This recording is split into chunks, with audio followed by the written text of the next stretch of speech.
धन्यवाद राजन जी। ओम ज्ञानानंदमयं देवं निर्मलस्फटिकाकृतिम् आधारं सर्वविद्यानां हयग्रीवमुपास्महे। व्याख्यामुद्राङ्करसरसिजैः पुस्तकं शङ्खचक्रे बिभ्रद्भिन्नस्फटिकरुचिरे पुण्डरीके निषण्णः अम्लानश्रीरमृतविशदैरंशुभिः प्लावयन् माम् आविर्भूयात् अनघमहिमा मानसे वागधीशः। सुधीन्द्रं कौण्डिन्यं श्रुतिपथवितानाय निरतं षडाचार्यात् प्राप्तं द्वयमनुवरं श्रीधरगुरोः शठारेरङ्गार्यस्य च वरकृपा प्राप्तमनघं भजेऽहं गोविन्दं गुरुवरगणाग्रं कुलपतिम्। ॐ अस्मद्गुरुभ्यो नमः। ॐ अस्मत्परमगुरुभ्यो नमः। ॐ अस्मत्सर्वगुरुभ्यो नमः। यस सृष्टि को अत्यंत आद्यतम भाषा संस्कृतलाई स्मरण का निम्ति हामी जरो किलो महायुवा अभियान द्वारा आयोजित यस चतुर्दिवसीय संस्कृतोत्सव कार्यक्रममा आज अन्तिम दिन उपस्थित भएका छौं। यहाँ यस जुम को मार्फत उपस्थित हुनुभएका आदरणीय सभापति महोदय, परम विद्वान श्री लक्ष्मीनारायण ढकालज्यू, परमानन्द वास्तोलाज्यू, अन्य समस्त संस्कृत प्रेमी संस्कृत सेवी वर्गहरू सबैमा मेरो यथायोग्य प्रणति छ र म हृदयदेखि नै यस सहृदयता अन्तर्राष्ट्रिय संस्था भनौं या जरो किलो महाअभियानलाई हार्दिक आभार व्यक्त गर्न चाहन्छु कि यस संस्कृतको विषयमा अलिकति दुई चार शब्द टक्र्याउने सो अवसर मलाई पनि उहाँहरूले प्रदान गर्नुभयो। मलाई विषय दिइएको छ संस्कृतको वैश्विक महत्व, प्रभाव अनि अवस्था। यसभन्दा पूर्व श्री परमानन्दजीले भन्नु नै भयो, आज विश्वमा जो व्याप्त विषय छ नि योग र आयुर्वेद, त्यो बिना संस्कृतको सबैलाई कति त्यसमा अप्ठ्यारो महसुस हुँदैछ भने स्वतः परमानन्दजीको यही वक्तव्यबाट नै हामी स्पष्ट भएका छौं कि संस्कृतको सम्पूर्ण विश्वमा कति महत्व रहेछ हैन। पहिलो उदाहरण, ज्वलन्त उदाहरण भयो। अरु पनि म आफ्ना मन्तव्यहरू हजुरहरूका समक्ष प्रस्तुत गर्न चाहन्छु। भाषाहरू त धेरै छन्। भाषा भनेको के हो भन्दा चाहिँ हाम्रो मन मस्तिष्कमा के आउँछ? भाषा भनेको एउटा मानिसले अर्का मानिससँग जो व्यवहार गर्दछ, सम्पर्क गर्न खोज्दाखेरि जो माध्यम बन्दछ त्यो नै भाषा हो। भाष्यते यासा, जसलाई उच्चारण गरेर हामी भन्छौं, व्यक्त गर्छौं, त्यही भाषा हो। यस्ता भाषा अनेकौं छन्, असंख्य छन् भन्दा पनि हुन्छ। ठाउँ ठाउँमा एउटै देशमा पनि हजारौं भाषा पनि हुन सक्छन् हैन। स्थानको हिसाबले, देशको हिसाबले भाषाहरू अलग अलग छन्, तर सबै ती भाषाहरूको जननीको रूपमा अत्यन्त श्रेष्ठताको भूमिका निर्वहन गर्दै जो भाषा हामीले चिन्दछौं त्यो भाषा संस्कृत भाषा हो। किन मैले जननी भने त संस्कृतलाई भन्दा चाहिँ संस्कृत भनेको सनातन भाषा हो। संस्कृतको प्रारम्भ कहिलेदेखि भयो हामी जान्दैनौं। जबदेखि सृष्टिकाल प्रारम्भ भयो, भगवान श्रीमन्नारायणको नाभि कमलबाट ब्रह्माजी उत्पन्न हुनुभयो, ओमकारको ध्वनि भयो, त्यहाँदेखि नै संस्कृत प्रारम्भ भयो। अतः संस्कृत भनेको कस्तो भाषा त भन्दा अनादि निधना येषा वागुत्सृष्टा स्वयं भुवा आदौ वेदमयी दिव्या यतः सर्वाः प्रवृत्तयः। यो संस्कृत भाषा अनादि निधन, न आदि छ न अन्त छ, निधन छ। स्वयंभू द्वारा उत्सृष्ट भएको यो भाषा हो र जुन शास्त्रहरूलाई पूरा विश्वले, संसार भरिकै पहिलो शास्त्र भनेर चिन्दछ। हाम्रा धर्म ग्रन्थ वेदहरू, ती वेद चाहिँ संस्कृत भाषामा लेखिएका छन्। तर हामी कसैले जान्दछौँ वेदका लेखक को हुन्? वेदका कोही लेखक हुनुहुन्न, अपौरुषेय वेद हुनुहुन्छ। अपौरुषेय वेद जुन भाषामा हुनुहुन्छ त्यो भाषा संस्कृत हो, अतः संस्कृत सनातन हो। प्रारम्भदेखि अहिलेसम्म चलि आइरहेको यो संस्कृत भाषा भएको हुनाले येन केन प्रकारेण यत्किञ्चित रूपमा सबै भाषाहरूमा संस्कृतको योगदान छ नै। त्यो व्याकरणको रूपमा होस्, अक्षरको रूपमा होस्, शब्दहरूको रूपमा होस्, त्यही भएर संस्कृतको वैश्विक महत्व स्वतः स्पष्ट हुन्छ। अब अर्को बिन्दु के हो त भन्दा चाहिँ संस्कृत र सनातन धर्मको अविनाभाव सम्बन्ध छ। जहाँ जहाँ सनातन धर्म पुगेको छ त्यहाँ त्यहाँ संस्कृतलाई पनि नचाहेर पनि ल्याउनु पर्ने हुन्छ कि। चाहिन्छ त्यो राम्रो कुरा हो, तर नचाहेर पनि ल्याउनु पर्ने हुन्छ। जसले संस्कृत भाषा जान्दैनन् तर पनि संस्कृत भाषाको प्रयोग गर्न बाध्य हुन्छन् यदि हामी सनातन धर्मी हौं भने। हाम्रा सबै संस्कारहरू संस्कृतमा छन्। हाम नामकरण संस्कार गर्नु छ, हामीलाई संस्कृत आउँदैन तर हामी संस्कृत भाषाको प्रयोग गर्दछौं कि गर्दैनौं हाम्रो घरमा? बिना संस्कृतका मन्त्रहरूले नामकरण संस्कार हुँदैन, बिना संस्कृतका मन्त्रले विवाह संस्कार हुँदैन, बिना संस्कृतका मन्त्रले अन्त्येष्टि संस्कार हुँदैन। संस्कार त छोडिदिनुहोस्, यस लोकलाई त्यागेर माथि गइसकेपछि पनि जब हाम्रा श्राद्धहरू हुन्छन् नि त्यसमा पनि संस्कृतको प्रयोग हुन्छ। भनेपछि हामी मनुष्य रूपमा जन्मिसकेपछि यस सनातन धर्ममा जब जुड्दछौं तब संस्कृतबाट हामी कहिले पनि अलग्गै बस्नै सक्दैनौं। यही हो संस्कृतको वैश्विक महत्व। जहाँ जहाँ सनातनी पुग्दछन् त्यहाँ त्यहाँ संस्कृत आफै पुग्दछ। भनेपछि पूरा विश्व ब्रह्माण्डमा संस्कृत व्याप्त भएको छ। यो संस्कृतको आफ्नो दोस्रो वैश्विक महत्व भयो। यहाँ एउटा निवेदन गर्न चाहन्छु, मैले जहाँ जहाँ सनातन धर्म पुग्दछ त्यहाँ त्यहाँ संस्कृत हुन्छ, हाम्रा सबै धार्मिक क्रियाकलापहरू संस्कृतमा हुन्छन् भनेर निवेदन गरे। अब हामीले यो जो संस्कृत दिवस मनाउँदैछौँ यस पछाडि चाहिँ हामीले त्यहाँ के एड गर्नुपर्छ, के यो त्यहाँ अझै जोड्नुपर्छ भने जहाँ जुन हामी संस्कृतको प्रयोग गर्दैछौँ त्यो संस्कृतको प्रयोग हाम्रो अझै शुद्ध रूपमा होस् र त्यसलाई चाहिँ हाम्रो यी संस्कृत दिवस आयोजन गरेको चाहिँ सफल कार्यक्रम हुन सक्छ। यदि हामीले संस्कृतको प्रयोग गर्दैछौँ शुद्ध छैन, संस्कार हुँदैछन् परन्तु अशुद्ध हुँदैछन्, संकल्प हुँदैछन् तर विभक्ति वचन केही मिल्दै छैनन् भने यद्यपि संस्कृतसँग जोड्यौं तर पूर्णतया हामी जोड्न सकेनौं। त्यसका लागि चाहिँ हामीले प्रयत्न गर्नुपर्छ। अनि मात्रै हामी एकदम छाती ठोकेर हामी चाहिँ सनातन धर्मी हौं, हामी संस्कृतका सेवक हौं भन्न सक्छौं। अहम गच्छामि सामान्यतः बोल्नु ठिकै छ, तर मन्त्रको प्रयोग गर्दा चाहिँ हामी शुद्ध रूपमा गरौं। यो हाम्रो प्रयास भयो भने हामी वास्तवमा सनातनी हुनेछौं। यति मेरो निवेदन छ। अब सनातन धर्मसँग जोडेको हुँदा अविनाभाव सम्बन्ध हुँदा संस्कृत पुग्छ एउटा कुरा भयो। यदि सनातनी छैनौं भने, जहाँ सनातनी छैनौं उनीहरूलाई संस्कृतको महत्व छ कि छैन त भन्दा चाहिँ उनीहरूलाई पनि संस्कृतको महत्व छ। किन?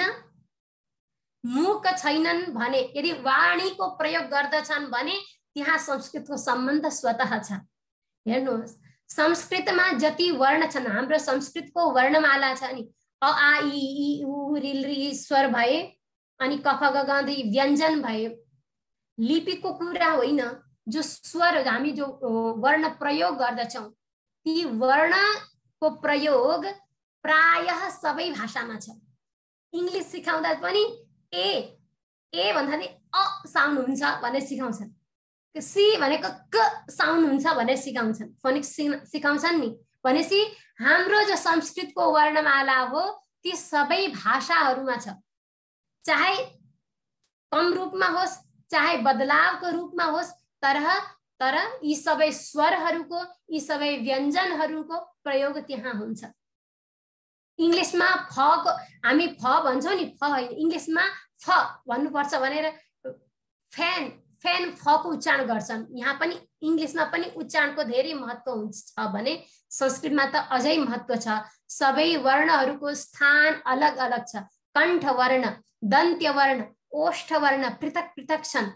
ती सबै वर्णहरूको साक्षात स्वीकरण अनुकरण नभए पनि येन केन प्रकारेण अलिकति परिवर्तनका साथमा समग्र भाषाहरूमा अनुवर्तन भएको हुनाले सबै भाषाभाषी जति पनि जनमानस छन् सम्पूर्णलाई संस्कृतको महत्व स्वीकरणीय हुन्छ। यो अर्को बिन्दु थियो। अब यो संस्कृतका जो वर्णमालाहरू छन् ती वर्णमालाहरू स्वर र व्यञ्जनको रूपमा विभक्त छन्। यी वर्णहरूको उच्चारण गर्दाखेरि हाम्रा कण्ठका हाम्रो यो नेपालीमा के भनिन्छ, काकल भन्छन् संस्कृतमा है, यो काकलक भनिन्छ। यो मुख ओठदेखि यहाँ काकलकसम्मको जो भाग हो यसलाई मुख भनिन्छ। वास्तवमा मुख भनेको यति हो। यस भागका विभिन्न स्थानहरूबाट वर्णहरूको उच्चारण हुन्छ। त्यही आधारमा कण्ठबाट मात्रै क ख ग घ ङ केवल कण्ठबाट उच्चारण हुने कण्ठस्थान हुन्छन्। अलिकति वायुको स्पर्श जिह्वा तालुतिर गयो भने जिह्वा स्थान हुन्छ, तालु स्थान हुन्छ। यसरी अलग अलग स्थानहरू हुन्छन्। यी स्थानहरूको ध्यान राख्दै र प्रयत्नहरूको पनि ध्यान राख्दै यदि हामी संस्कृतको उच्चारण गर्दछौं भने हामीलाई संस्कृतका मन्त्रहरूको उच्चारण गरेको पूर्ण सफलता प्राप्त हुन्छ। एउटा उदाहरण म हजुरलाई दिन चाहन्छु। संस्कृतका साहित्य गद्य साहित्य पनि छन्, पद्य साहित्य पनि छन्। पद्य साहित्य त हामी गाएर वाचन गर्छौं हैन, ठिकै छ। तर गद्य साहित्य यस्तो साहित्य हो जसमा हाम्रो धेरै श्रमको आवश्यकता हुन्छ। एउटा उदाहरण दिन्छु। भगवन् नारायणाभिमतानुरूप स्वरूप रूप गुण विभवैश्वर्य शीलाद्यनवधिकातिशया संख्येय कल्याण गुणगणाम पद्मवनालयाम इत्यादि यो गद्य हो, संस्कृतको गद्य साहित्य हो। शरणागति गद्य भनिन्छ। यो जस रूपमा लेखिएको छ त्यही अनुसार वर्णका स्थान र प्रयत्नको हिसाबले उच्चारण गर्दाखेरि हाम्रो शरीरमा ऊर्जाको आविर्भाव हुन्छ। हामी आफूलाई एकदम चुस्त महसुस गर्छौं, एकदम एक्टिभ महसुस गर्छौं। यो हो संस्कृतको वास्तविक महत्व। यदि संस्कृतको उच्चारण गर्छौं राम्ररी शुद्ध तरिकाले भने भगवन् नारायणाभिमतानुरूप स्वरूप रूप उहाँले भन्दा चाहिँ हुँदैन। त्यसरी भन्दा चाहिँ नर्मल हामी कुराकानी गरे जस्तै हुन्छ। यदि हामी स्थान र प्रयत्नको हिसाबले यदि उच्चारण गर्छौं भने त्यो संस्कृतले हामीलाई ऊर्जा प्रदान गर्छ। त्यस्तो दिव्य वाणी हो संस्कृत। अतः संस्कृतले सबैलाई महत्व, सबैलाई फल प्रदान गर्दछ। अर्को मैले प्रारम्भमै भनेको संस्कृत सबै भाषाकी जननी हो। प्रायः 97% भाषाहरूमा संस्कृतका शब्दहरूको योगदान छ। म हजुरहरूलाई अलिकति उदाहरणका रूपमा प्रस्तुत गर्न चाहन्छु। इंग्लिशका शब्दमा अब नेपाली भारतका अन्य भाषाहरूमा संस्कृतका शब्द हुनु त स्वाभाविक नै हो हैन। त्यही संस्कृतको धेरै बोलचाल छ। त्यो संस्कृतका शब्दहरू तत्सव तद्भव आदिको रूपमा आउनु स्वाभाविक छ। परन्तु अंग्रेजी भाषामा पनि संस्कृतका अनेकौं शब्द लिइएका छन्। साक्षात छैनन्, अलिकति परिवर्तन गरेर। अपभ्रंश भन्ने एउटा शब्द हुन्छ। अपभ्रंश भनेको शब्दलाई बिगाड्दा बिगाड्दा बिगाड्दा बिगाड्दै आएको अर्को रूपलाई अपभ्रंश भनिन्छ। एउटा उदाहरण म दिन्छु। जस्तै संस्कृतमा मातृ शब्द प्रयोग हुन्छ। मातर यसको रूप हुन्छ। मातर संस्कृत हो तर अंग्रेजीमा आएर मदर भयो। मातरको तलाई द गरेर मदर भयो। भ्रातृ शब्द संस्कृतमा छ भ्रातर, त्यसको अंग्रेजीमा आयो ब्रदर, भलाई ब बनाइदिए, चौथो अक्षरलाई तेस्रो अक्षर बनाइदिएर ब्रदर बनाइदिए, ब्रदर बनाए। थ्री हुन्छ संस्कृतमा त्रि शब्द हुन्छ, त्रि भनेको तीन, त्रि शब्दको प्रयोग हुन्छ, त्यो इंग्लिशमा आएर थ्री भइदियो, तकारलाई थकार बनाइदिए, तलाई थ बनाइदिए। त्यसै प्रकारले स्वश्री शब्द, स्वसर भनेको बहिनी, स्वश्री शब्द इंग्लिशमा आएर सिस्टर भयो, स्वसरको सिस्टर भयो। यस प्रकार धेरै शब्दहरू अंग्रेजीमा पनि संस्कृतबाट लिएका छन्। एउटा शब्द साक्षात लिएको छ, संस्कृतमा कुच धातु छ, कुच शब्दे तारे छ, कुचबाट कोच शब्द भन्छ, जसले पार लगाउँदछन्, नैया पार लगाउँछन्, यिनलाई कोच भनिन्छ। कोच संस्कृत शब्द हो, तर हामी इंग्लिशमा त्यही अर्थमा प्रयोग गर्छौं कि गर्दैनौं? कोच शब्द, कोचिङ शब्द सहायकको रूपमा है, साक्षात नै लिएको छ। यस्ता अनेकौं शब्द छ, यी त उदाहरण मात्रै हुन्, अनेकौं शब्द अंग्रेजीमा पनि लिएका छन्। संस्कृतका धेरै ग्रामेटिक तत्र व्याकरणका नियमहरू, समासका नियम, प्रत्ययका नियम, यी सबै नियमहरू इंग्लिशमा पनि स्वीकार गरे, सबै भाषामा लगभग छन्। यी सबै नियमहरू संस्कृतका आफ्ना नियम हुन्। संस्कृतमा प्रारम्भ कालदेखि चलि आइरहेका नियम, ती सबै लगभग सबै भाषाहरूमा समास हुन्छ, उपसर्ग हुन्छ, प्रत्यय हुन्छ, प्रकृति हुन्छ, यी सबै नियम स्वीकार गरिएको हुनाले संस्कृतको वैश्विक महत्व यसरी प्रयोग हुन्छ। अब अर्को कुरा म निवेदन गर्न चाहन्छु कि भाषाको दृष्टिले त प्रयोग छँदैछ संस्कृतको, संस्कृतका वाङ्मयले पनि सारा विश्व लाभान्वित छ। संस्कृत वाङ्मय अत्यन्त विशाल छ। मुख्यतः अष्टादश विद्या, 18 विद्या भनेर एउटा श्लोक बनाइएको छ।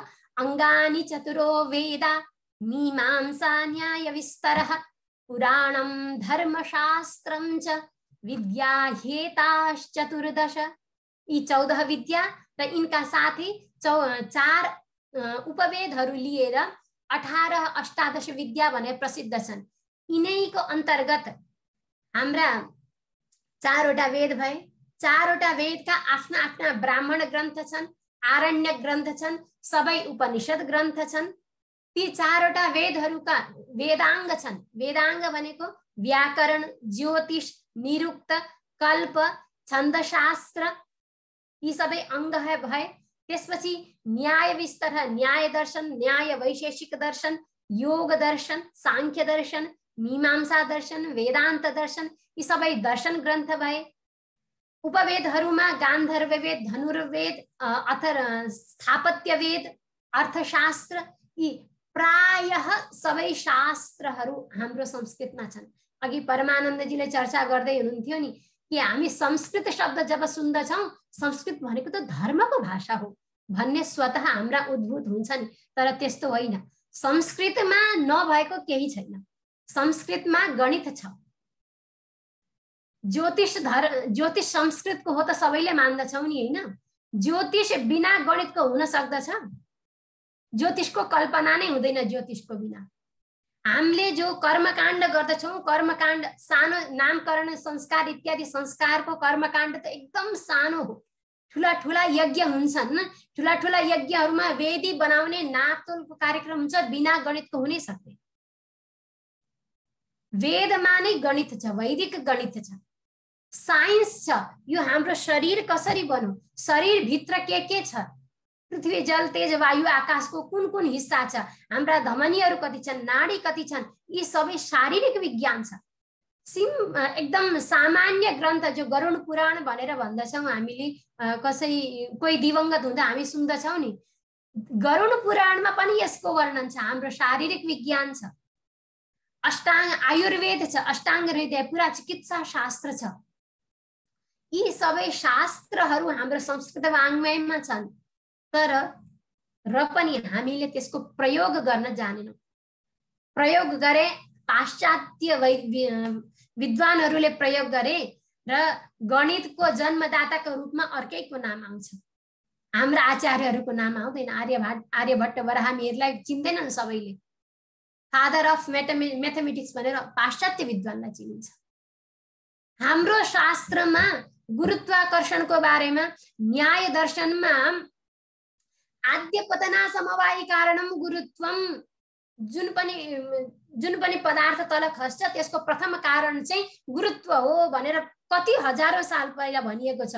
तर गुरुत्वाकर्षणको जन्मदाता, गुरुत्वाकर्षणको आविष्कारक भनेर न्युटनलाई बुझ्दछौँ हामी। हाम्रो संस्कृत वाङ्मयमा सबै थोक छ, तर हामीले प्रयोग गर्न जानेका छैनौँ।